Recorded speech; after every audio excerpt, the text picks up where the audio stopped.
Good afternoon. Welcome to the regularly scheduled meeting of the Economic Development and Regulatory Services Committee for today, October 23rd.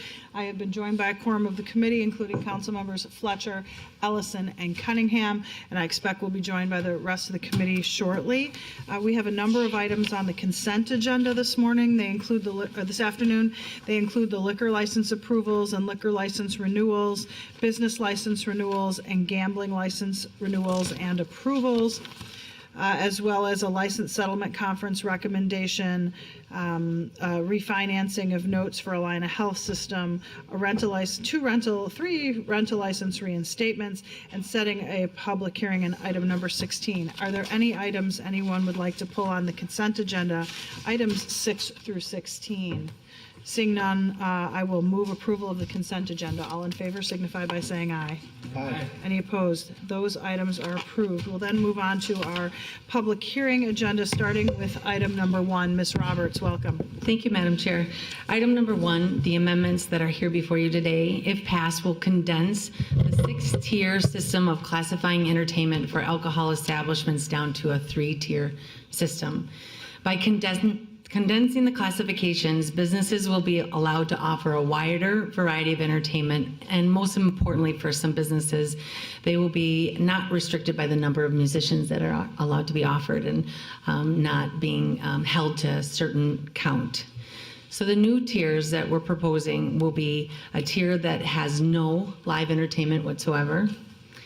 The second tier would be limited entertainment that would allow for entertainment like literary readings, storytelling, live solo comedians, karaoke, amplified or non-amplified music by a disc jockey and by musicians, group singing by patrons of the establishment, and no patron dancing.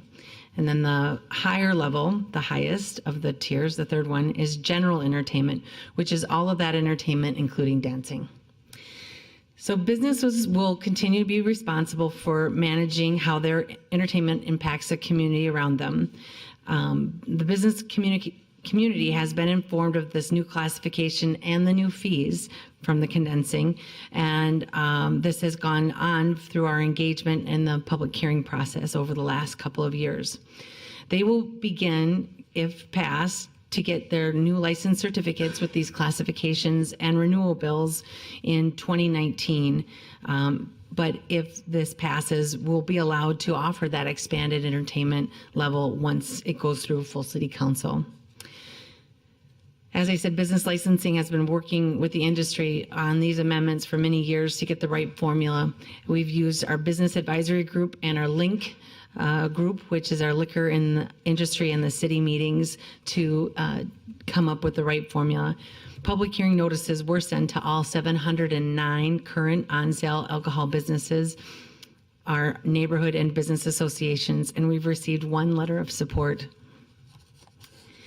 I want to recognize the work of Lead Inspector Michelle Harvette and District Supervisor Amy Lingo for their work on these amendments. Amending the liquor code is similar to playing Jenga. They both do an amazing job of making sure that they can take out the barrier blocks of the outdated and challenging aspects of the puzzle that is we call the liquor code, while keeping the structure that keeps Minneapolis strong in place.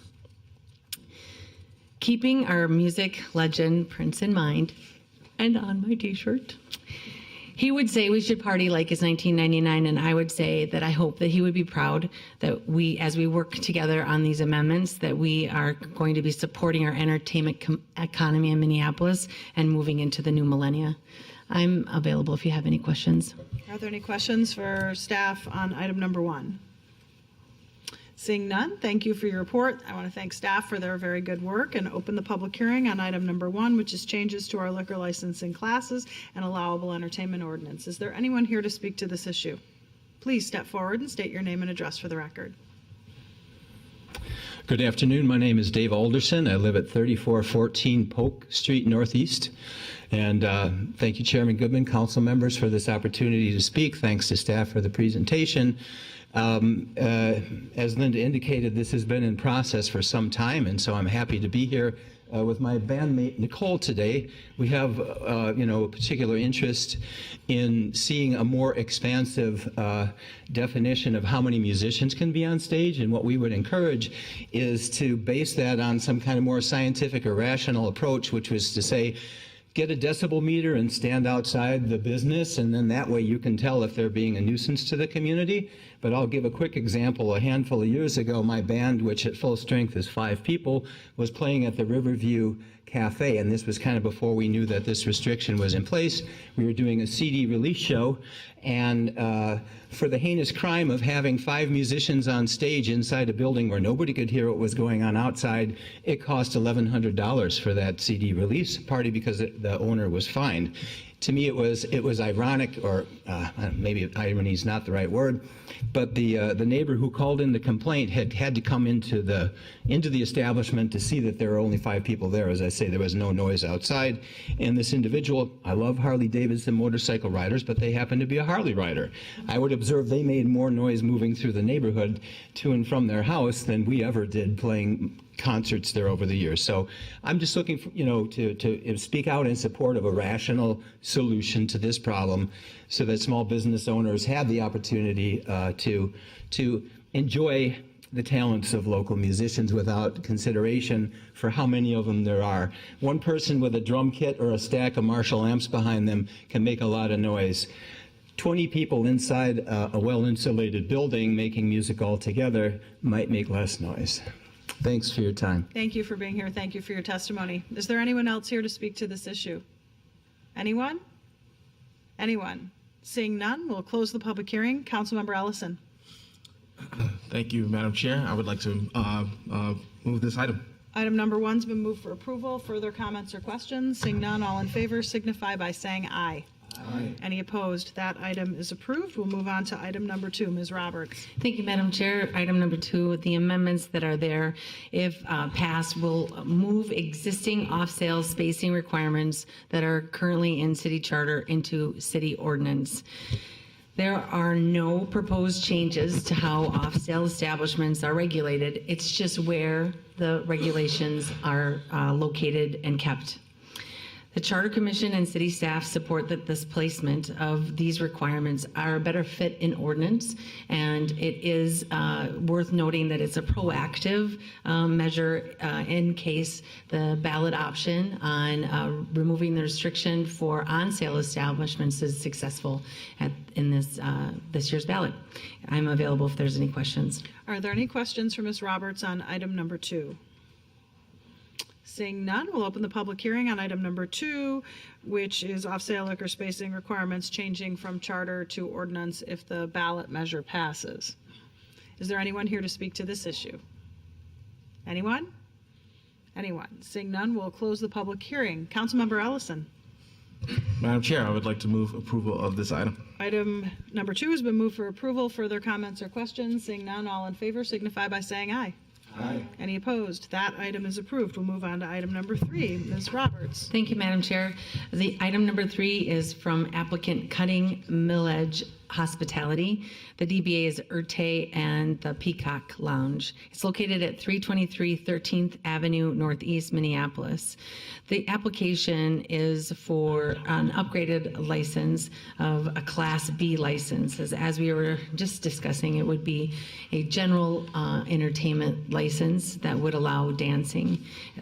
It was previously licensed with a Class C1 license, which would have allowed for musicians up to 5.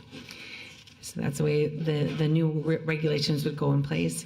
There's going to be a new proprietor at this business, and they are also requesting a Sidewalk Cafe expansion. The Sidewalk Cafe expansion would allow for for operations between 4 p.m. and 10 p.m. Daily, and on the weekends until 11 p.m. This restaurant will operate much in the same way that it has in the past with the new proprietor as a full restaurant. We did have a public hearing requirement because of the increase of entertainment and the Sidewalk Cafe. Public hearing notices were sent to residents and property owners within 300 feet of the premises. We've received 2 responses. They are both in support of the business. Lead License Inspector Julie Casey reviewed the application for minimum standards and is making a recommendation to approve the license. Are there any questions for staff on item number 3? Seeing none, we'll open the public hearing on item number 3, which is an on-sale liquor license with Sunday sales as well as a Sidewalk Cafe for Erte Cafe. Is there anyone here to speak to this issue? Anyone? Please step forward, state your name and address for the record. Kelly Millich, 4101 Edenbrook Terrace North, Brooklyn Park, Minnesota, and this is my husband Adam Millich at the same address. We will be the new proprietors of Erte and the Peacock Lounge, and we just wanted to introduce ourselves and say we look forward to a long partnership with the city of Minneapolis, and thank you for your consideration today. Also, we wanted to thank and recognize Julie Casey. She's been instrumental in helping us assemble all the parts and pieces of the liquor license and really appreciate her assistance through the process. So, Great. Well, thank you for being here today. Thank you very much. Thank you. Thanks. Is there anyone else here to speak to this issue? Anyone? Anyone? Seeing none, we'll close the public hearing. Councilmember Fletcher. Thank you, Madam Chair. Erte and Peacock Lounge are a well-loved institution on 13th Avenue, and 13th Avenue is increasingly vibrant, so we are excited to see new energy and new ownership and wish you the best of success. I move this for approval. Item number 3 has been moved for approval. Further comments or questions? Seeing none, all in favor signify by saying aye. Aye. Any opposed? That item is approved. We'll move on then to item number 4, which is advance notice for multifamily rental dwellings. We'll have a presentation from staff, and then we will open the public hearing. Ms. Brennan, welcome. Thank you, Madam Chair, members of the committee. I'm Andrea Brennan, Director of Housing Policy and Development in Community Planning and Economic Development Department. Also with me are colleagues Noah Schuckman, Director of Regulatory Services, and Eric Nielsen, Deputy City Attorney in the Civil Division.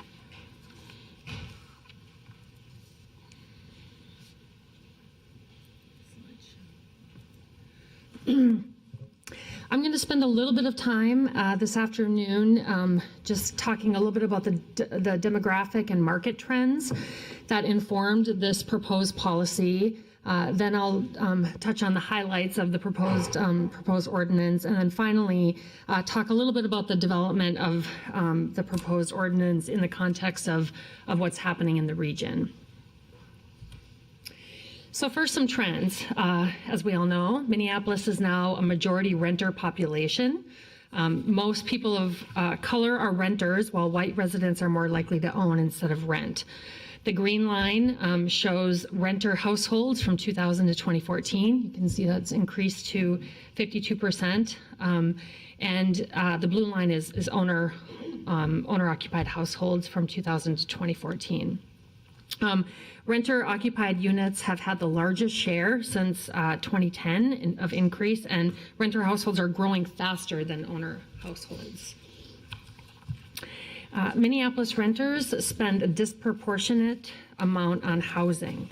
So renters are more likely to be cost burdened than owners are. The chart to the right shows by race the percentage of households that are renters, and as you can see, white households are the only majority homeowner demographic or racial group in our city.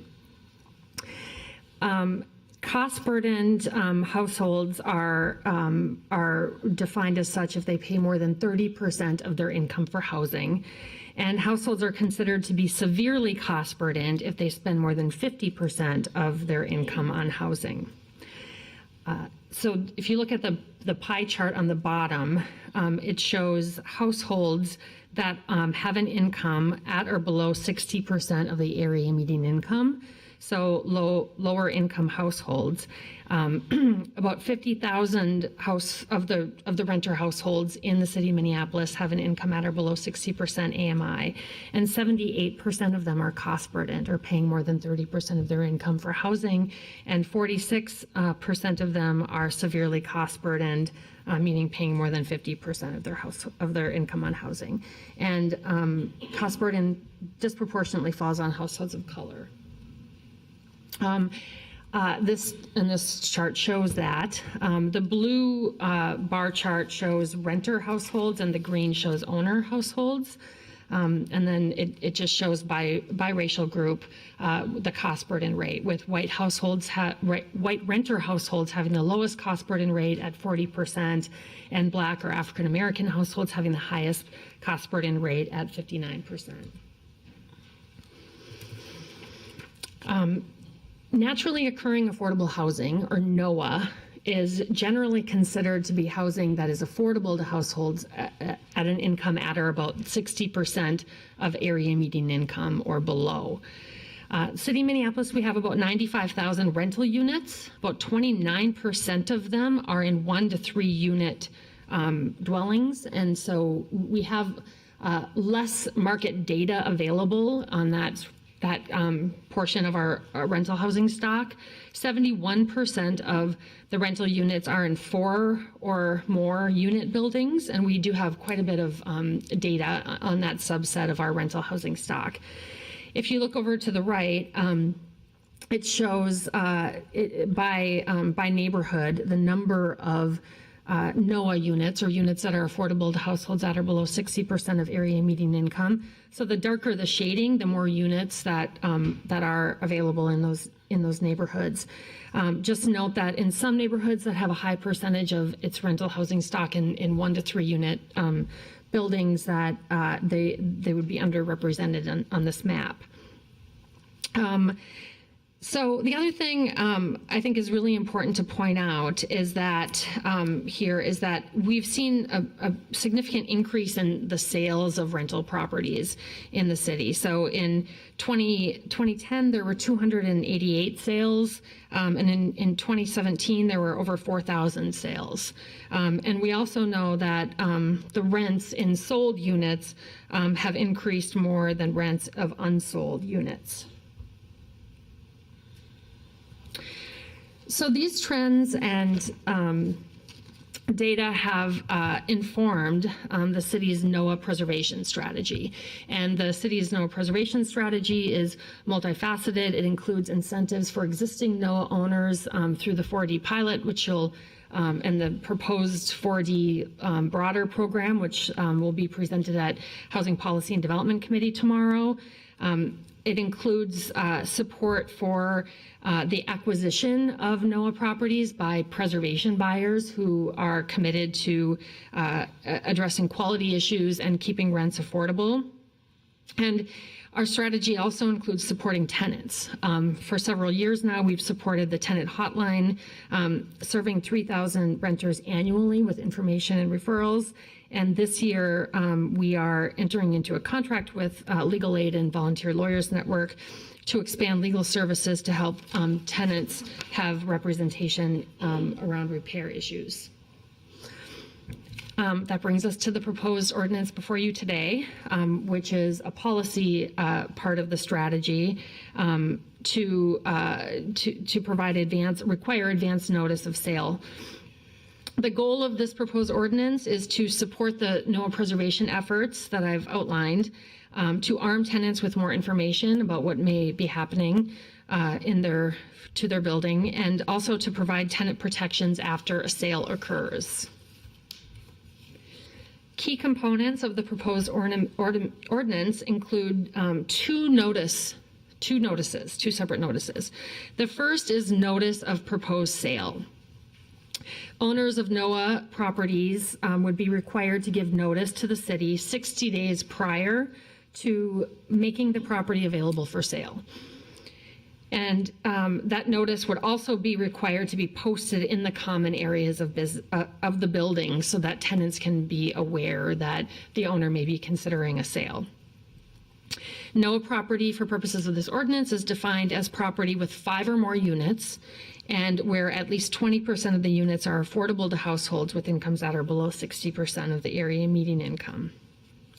And again, the goal of this notice is to provide potential preservation buyers and tenants information earlier in the process. The second notice is notice of sale, of actual sale. New owners would be required to give notice to all tenants of affordable units and the city within 30 days of the sale. The notice informing tenants of the tenant protections that are triggered by this ordinance. The tenant protections would be in place for 90 days after the sale, after the notice of sale is given to tenants. The tenant protections indicate that the tenant would be eligible for relocation assistance if the new owner takes one of three actions: either terminates or does not renew a lease without cause, increases the rent, or initiates a rescreening process. Again, this is during the 90-day post-sale protection period. And if the owner does take one of these three actions, then the tenant would be eligible for relocation assistance in the amount of 3 months' rent. Proposed exceptions to the notice of sale ordinance is that it would not apply to affordable housing buildings subject to rent or income restrictions that will continue to be in effect after the sale. Second, that it wouldn't apply to the sale or transfer of an affordable housing building if the new owner is already participating in or will participate in the city's 4D program. And finally, it would not apply to the sale or transfer of an affordable housing building through a 1031 exchange. The proposed effective date of the ordinance is January 1, 2019.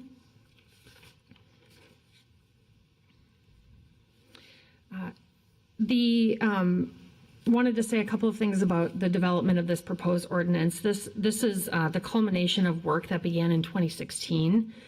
The city convened a working group that included tenant advocates and partners, and has involved discussions with the Minnesota Multi-Housing Association, other cities, counties, other jurisdictions. We've also looked at policies from across the country. We've consulted with preservation buyers of affordable housing and affordable housing developers.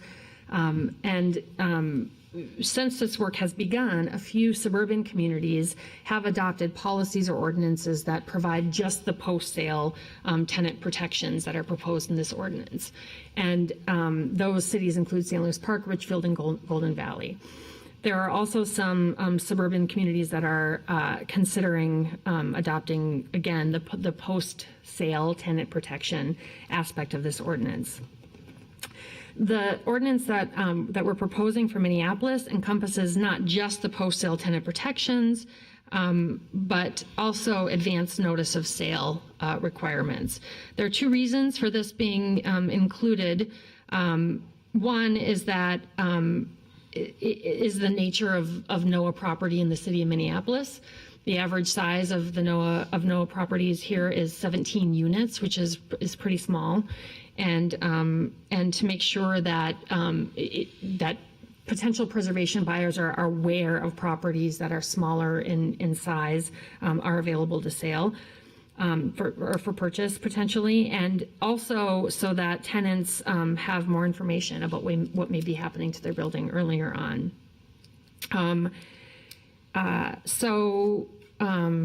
With that, I would be happy to answer any questions, as would my colleagues who are here with me.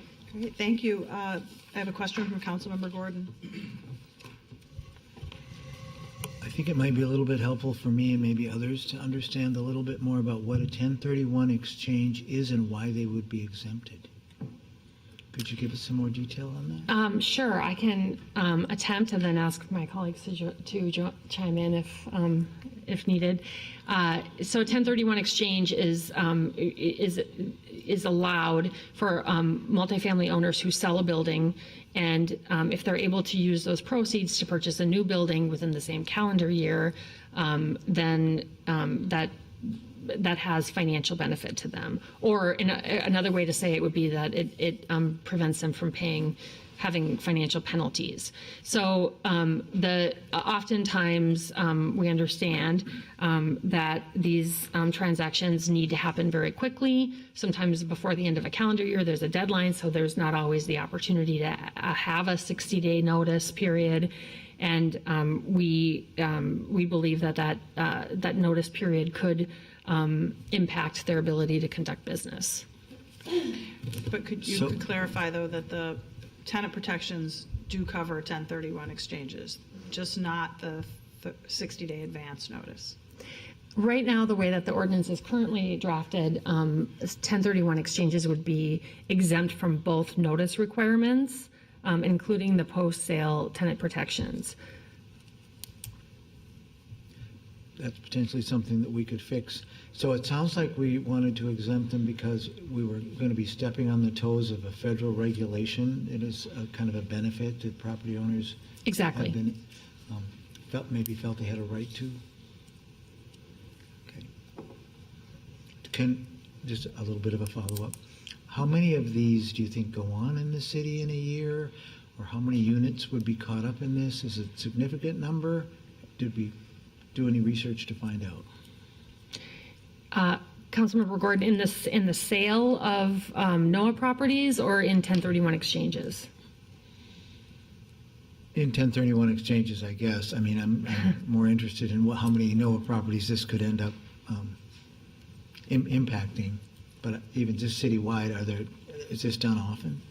We don't have data on the number. Thank you. Councilmember Ellison. Just to clarify, I know that the 60-day notice for the 1031 exchange is difficult, but we have the purview to tack on the 90-day tenant protections, correct? That's the prerogative of the council? Yes. Okay. Thank you. We also have the prerogative not to exclude 1031 exchanges. But in talking to both sides of it, we're trying to find a compromise. Yeah. So that obviously people who own property wanted that. That was a kind of a baseline thing for them. And I think on the tenant protection side, ensuring the tenant protections is probably a baseline thing for them. So we're trying to not have anyone have a lose-lose, but try to create a win-win. Cool. Other questions? Okay, seeing none, thank you for your report. We'll open the public hearing on item number 4, which is the current proposal for advance notice. Can I just see a show of hands of how many people would like to speak? So it's not a huge number, so given that that's a small number, I would suggest that maybe instead of 2 minutes, we go to 5, because it's a small number of people, and I would ask you to come forward and just state your name and address for the record. I'll note that almost everyone in this room is someone we've worked with on this issue over the past 2 years. We could start with Bernadette. Since you used to work here, you maybe get a little privilege. Good afternoon. Thank you for hearing me out. My name is Bernadette Hornig, and you can find me at 1000 West 22nd Street in Minneapolis. I wanted to speak to this ordinance today.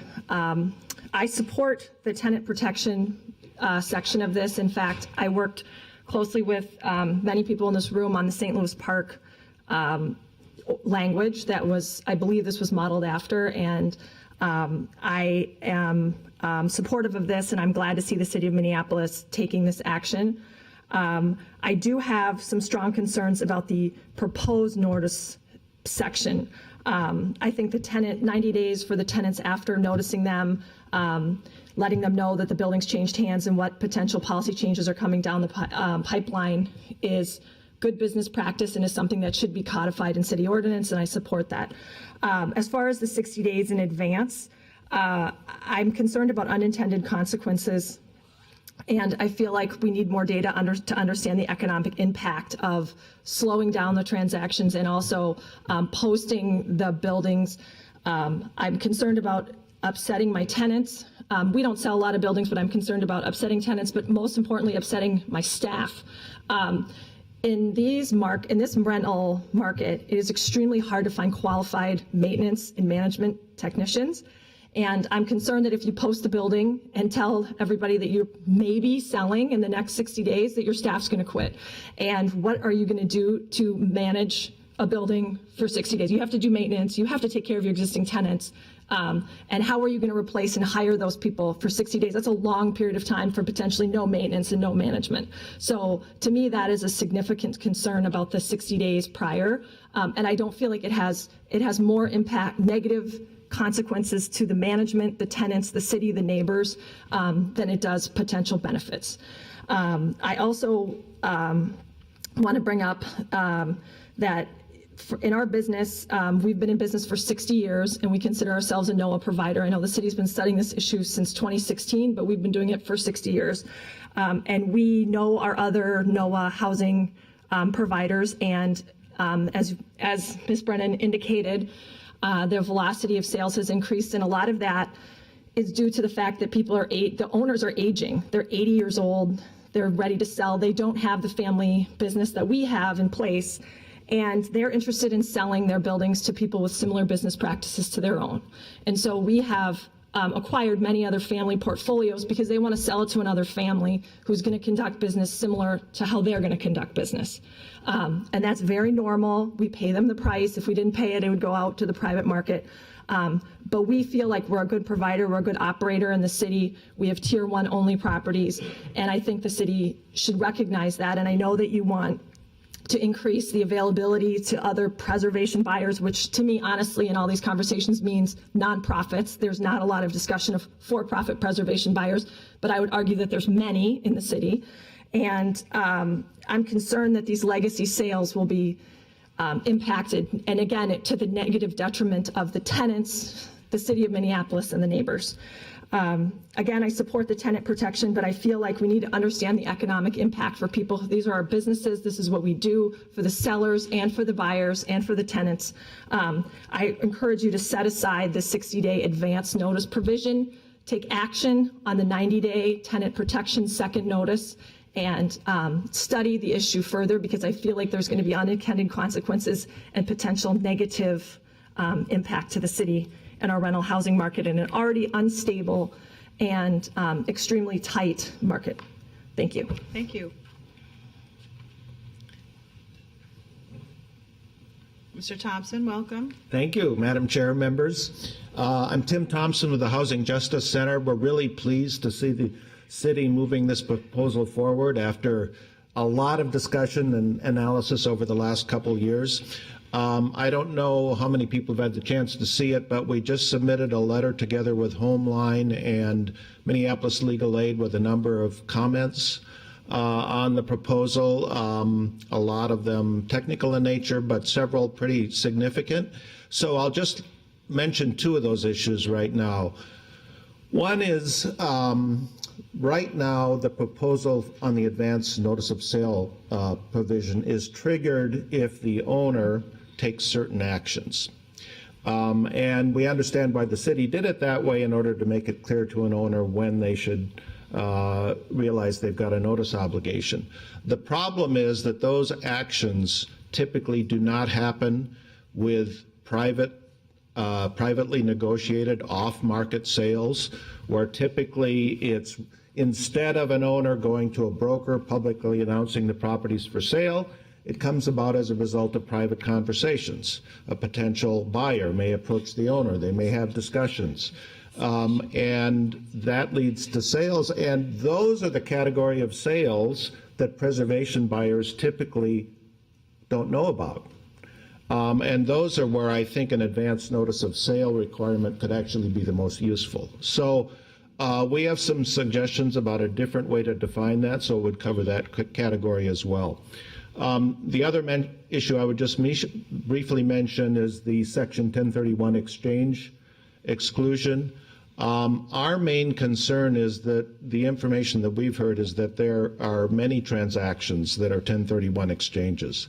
And our concern is that this could nullify a lot of the impact of the advance notice requirement.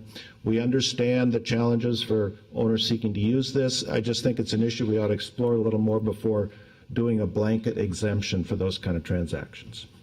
Thank you. Thank you for your testimony. Marty, are you not? You're the last one. Oh, I didn't see Cecil's hand. Sorry. It's okay.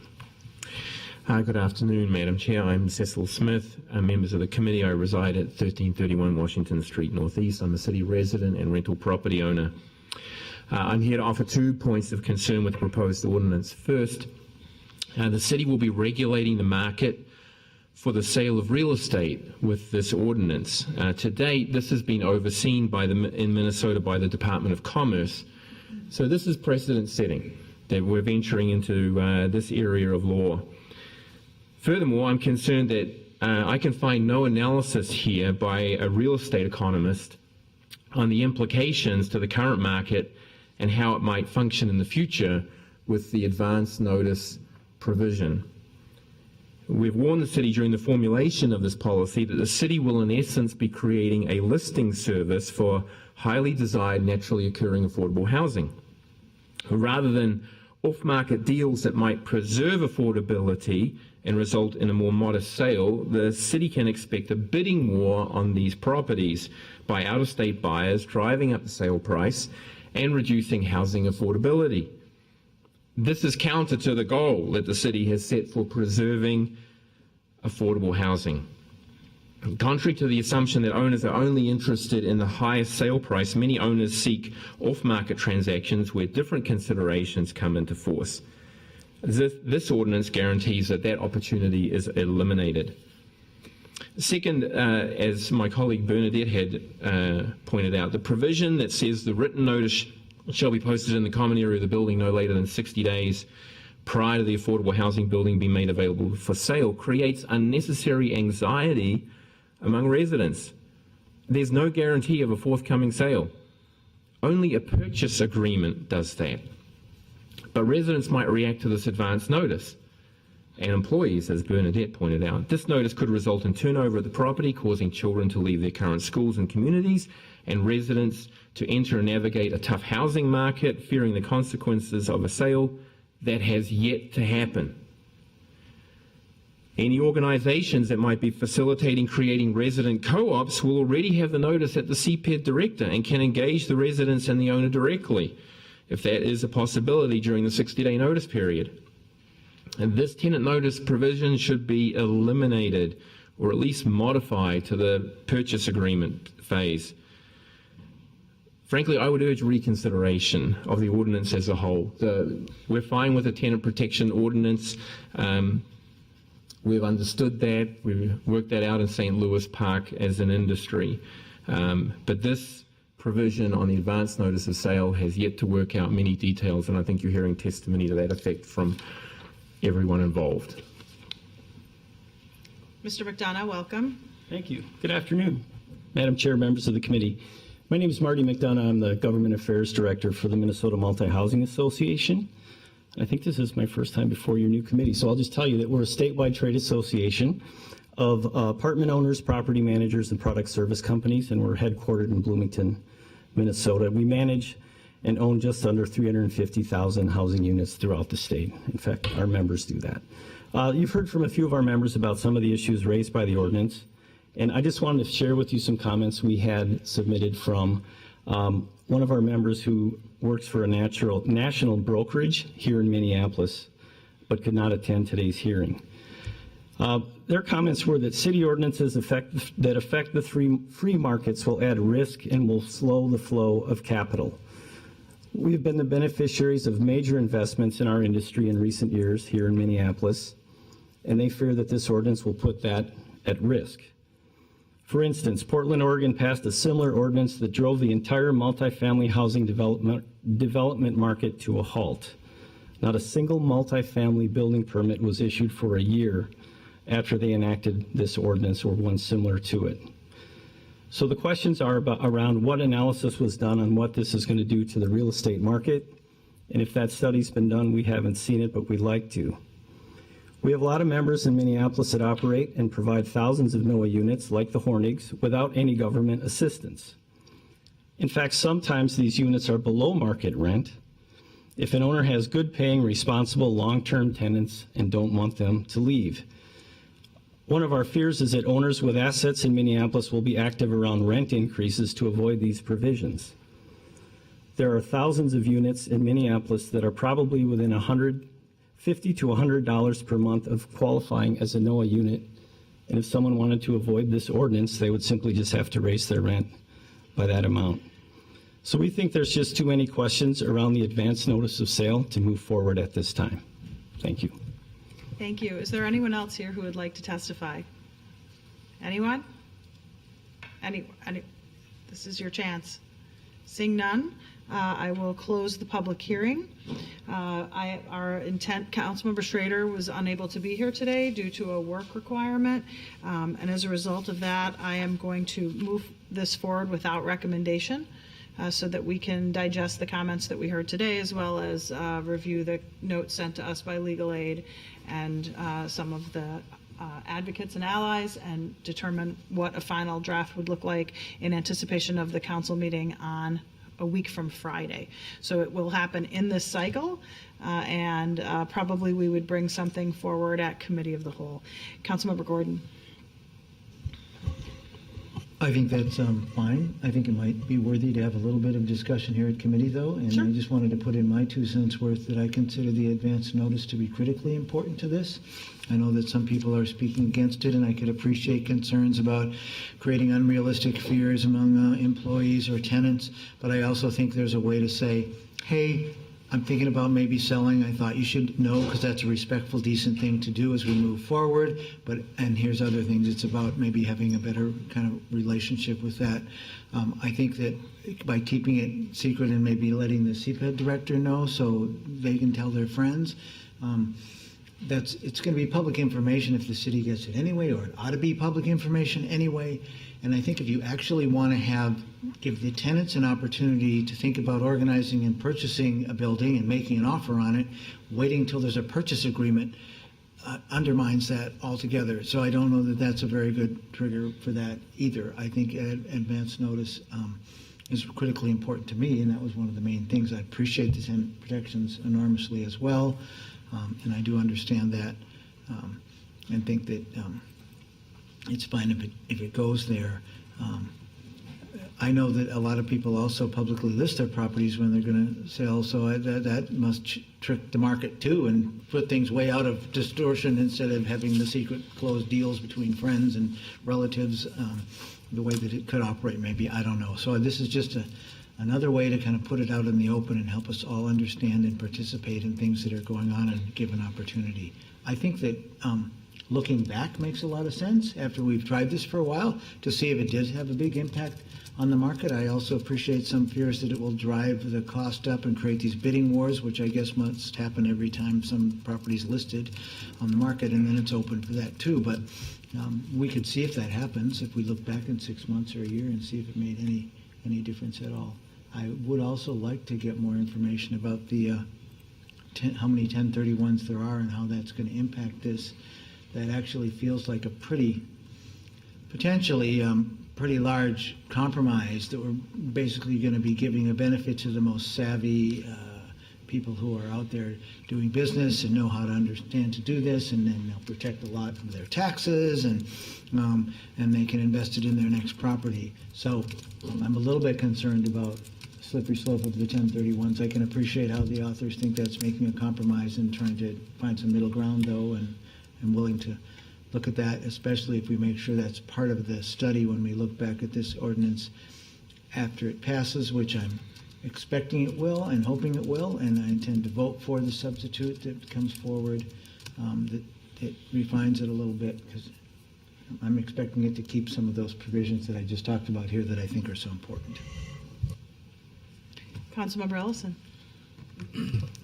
I'll just say that I really respect the amount of effort that the authors have put into this, that you've put into this, and this is going to be, one of several policies that we're going to be passing in the near future that really looks to prevent displacement, that looks to stabilize tenants, that looks to create tenant protections. And so, I know that we're going to be taking some time moving forward without recommendations so we can, sort of solidify some things. But I also just wanted to, state for the public that we're in a housing crisis, right? And I think that reality becomes real every day, and figuring out how we're going to protect tenants is a really important step. And I want to thank staff for the work that they've done, and I look forward to seeing this be one of several efforts by various council members to lean into tenant protections and really be focused on preventing displacement of our most vulnerable here in the city. So,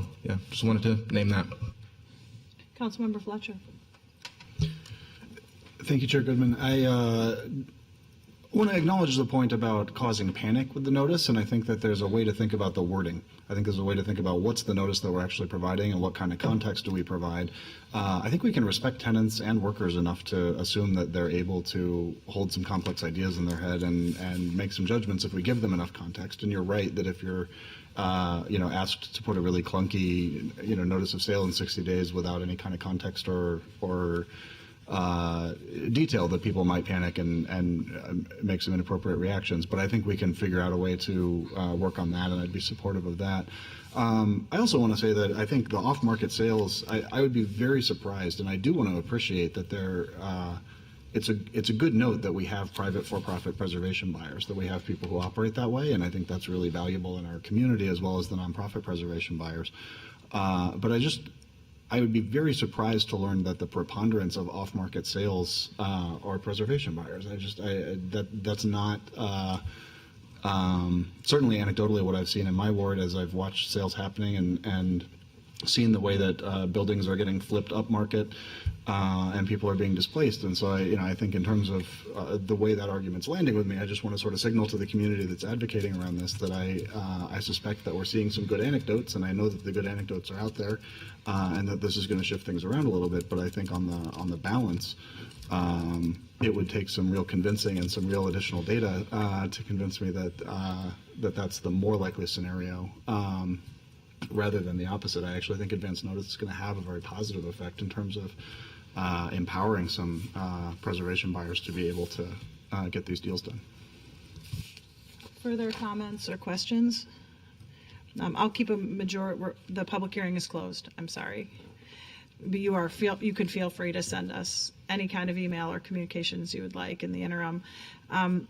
First of all, I just want to say, and I'll reserve most of my comments for the committee of the whole or council meeting, that Councilmember Elizabeth Glidden was very actively involved in this work prior to the time that she retired from the city council, and Councilmember Schrader picked up this body of work from her in partnering to move this forward with my office and our staff team. So I do want to acknowledge the work of Councilmember Glidden.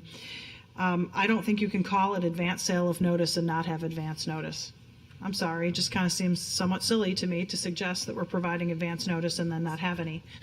And I guess where I land on this is that I just have to think which is worse.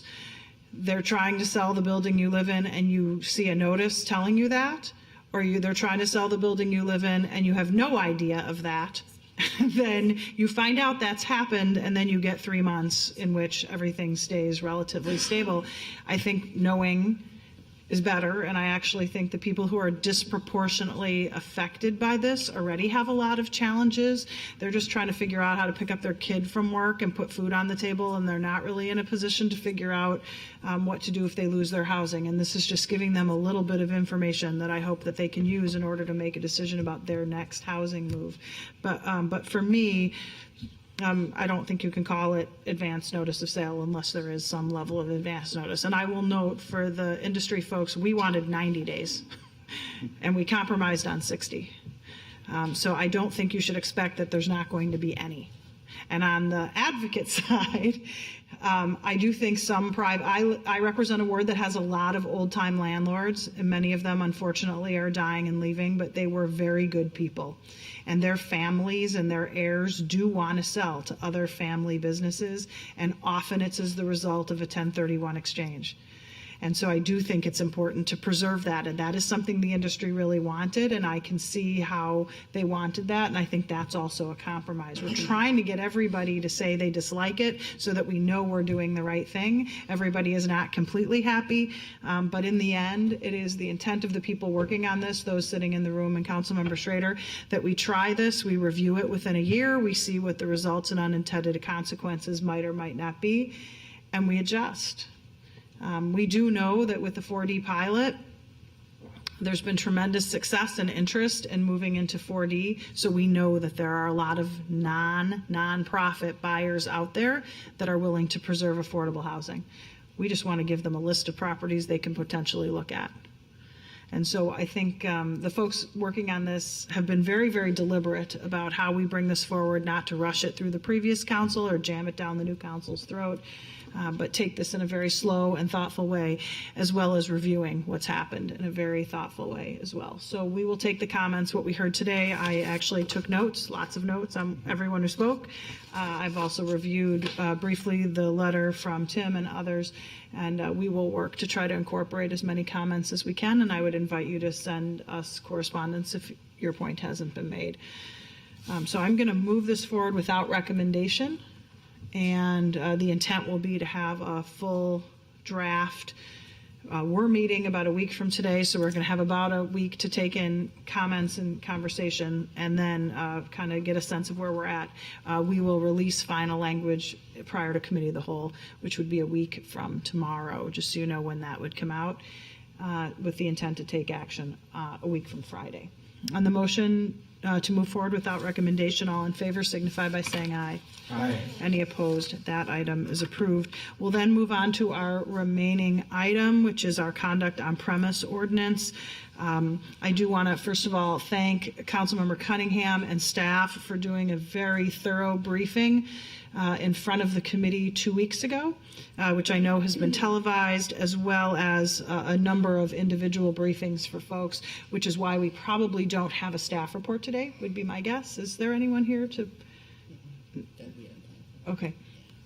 So today we're going to take public comment on the conduct on premise ordinance, and then the chief author, Councilmember Cunningham, will give us a sense of what his intention is in terms of how you'd like to move forward. So we'll open the public hearing on item number 5, which is amending provisions relating to conduct on premise. Is there anyone here to speak to this issue?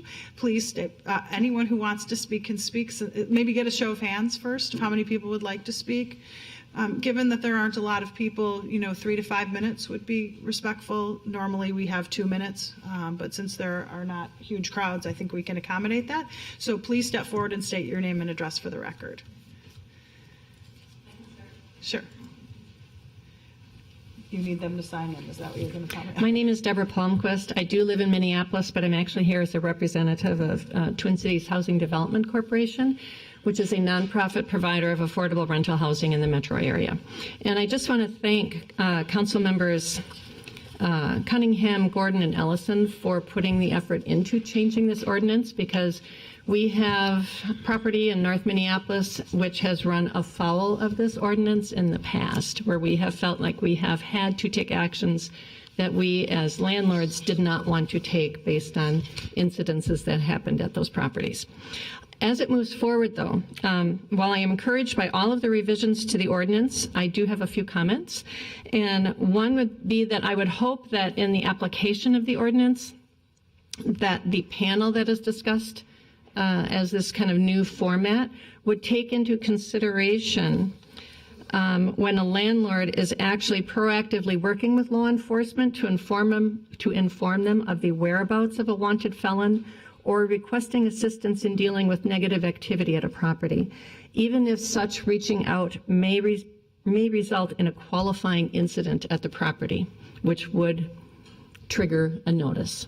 In the past, those kinds of instances have not been taken into consideration.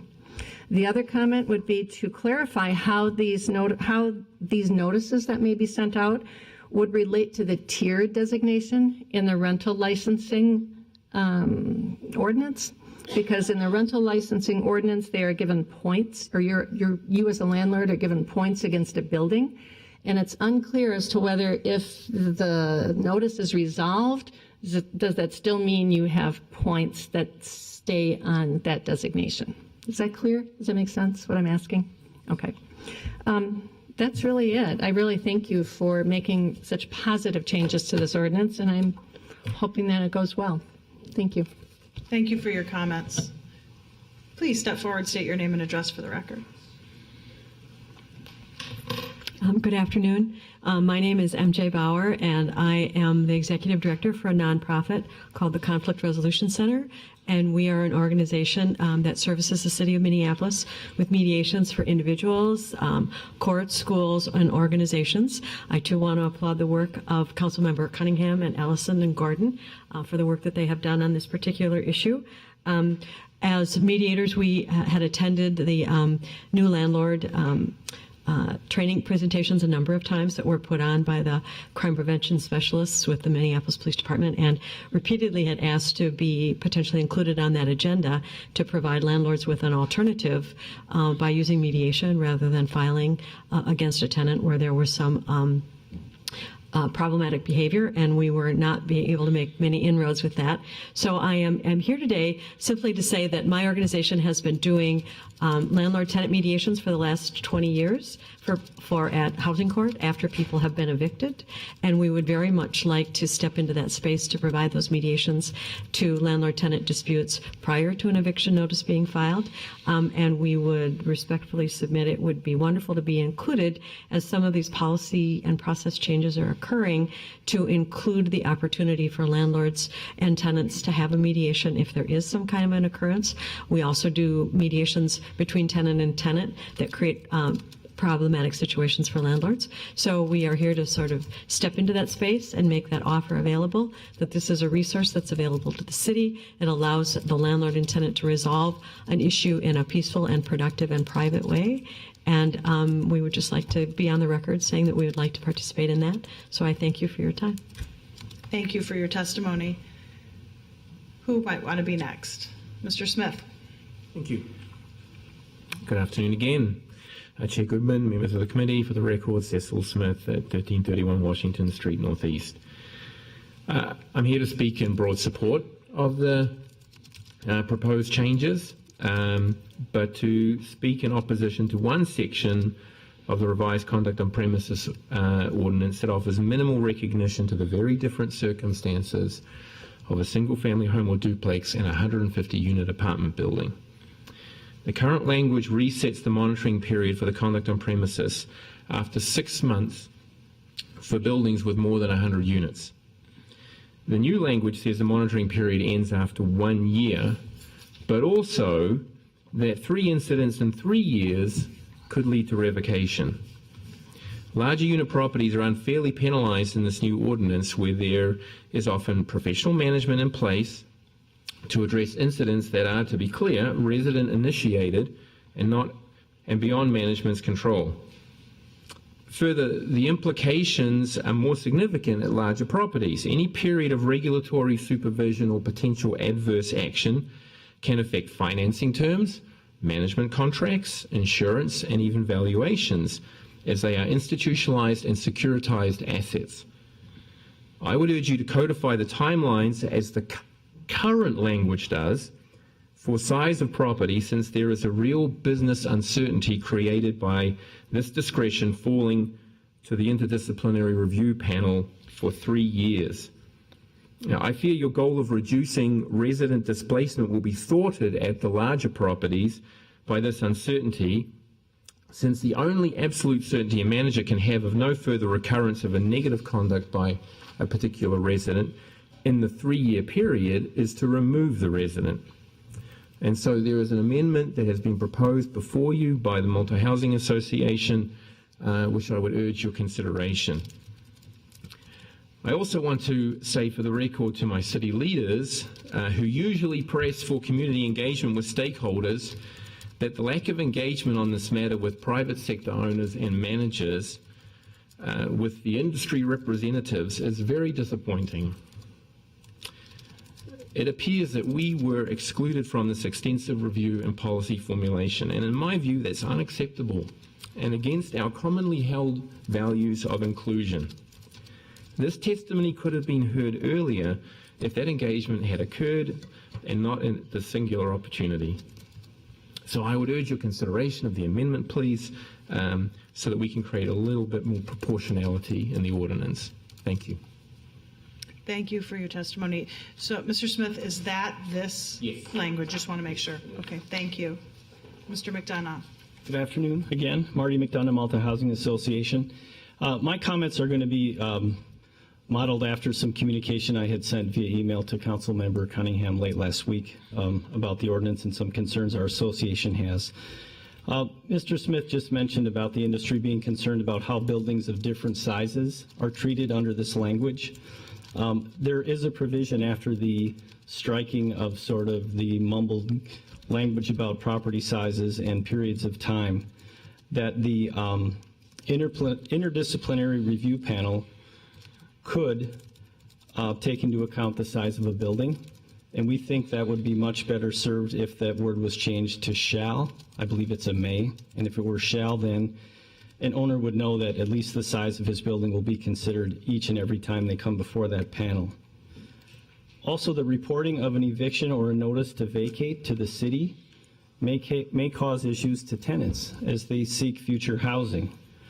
Currently, the notice to vacate process is a private one between the tenant and the owner or property manager. By virtue of reporting this to the city, it will immediately make this public data, and we believe this data should not be identifiable on individuals, rather should be reported in aggregate so that individuals that have agreed to that would not be identified. And to parrot some earlier concerns, there's no mention about how this process will affect a property with the rental licensing tiering system. If an owner is convinced through this process to allow a resident to remain as a resident after a qualifying incident, what assurance is the city offering to this owner that a future incident would not put his license or tier standing in jeopardy? So we would propose a staff direction with CPED, Regulatory Services, the city attorney, and perhaps the city coordinator to work with stakeholders to try to figure out how to make appropriate scoring decisions in the tiered licensing framework, and to add incentives to owners to participate in this program rather than losing points, as would be current situation. Thank you. Is there anyone else here to speak to this issue? Anyone? Can I note a typo? Pardon me? Can I note a typo? A typo in the ordinance? Sure. If you look on, excuse me, Deborah Palmquist again. This is paragraph D 4A. D 4C, paragraph C. It says, upon a review of the case file, the panel may designate any other qualifying property for an intervention plan. It seems that that may not be correct wording. If it were to run parallel with every other paragraph, it would say, upon a review of the case file, the panel may designate any qualifying property for an intervention plan. I don't know where other came from. Thank you. Thanks. Okay, seeing no further people here to testify, I'm going to close the public hearing and call on Councilmember Cunningham. I actually want to let Joe Fussy respond. Oh, okay. Thank you, Madam Chair and Councilmember Cunningham and members of the committee. With regard to the typo question, I actually think that language was intentional. The way it's designed is to have 3 potential tracks, and only if it doesn't take one of the first 2 tracks would it take that last track. So I think the language is appropriate, at least in reflecting the intention of the plan that staff developed. If I may. Absolutely. So thank you, everybody, for your public comment today. I really appreciate it. I wanted to be able to speak to a few of the issues. So the first is around the tiering system. So this was something that we definitely took into consideration and we are still thinking about. So we are working with I say we, I mean the policymakers and also just the team of folks that have been working on it are still working on what that could look like. We want to actually incentivize landlords to work with MPD, and so the idea is to actually potentially offer points for working with MPD and saving those penalties for folks who avoid working with MPD. So being more intentional about that, that's heard loud and clear. That's something that we heard a lot of feedback on, that folks are like, we want to help, but then we get dinged for it. And so we want to remove that and actually incentivize folks to want to work with the officers. So just want to first address that. And also the points around the single-family homes versus large multifamily apartment buildings is well taken. And I just did a quick round here with the other co-authors and with the city attorney, and I have no issue with the amendment that's been put forward here. And so Madam Chair, should I go ahead and make a motion to amend it for the language that we have in front of us? That would be great, because Councilmember Fletcher and I also agree that this would be a good change, and we think it's great that the author agrees. Yes.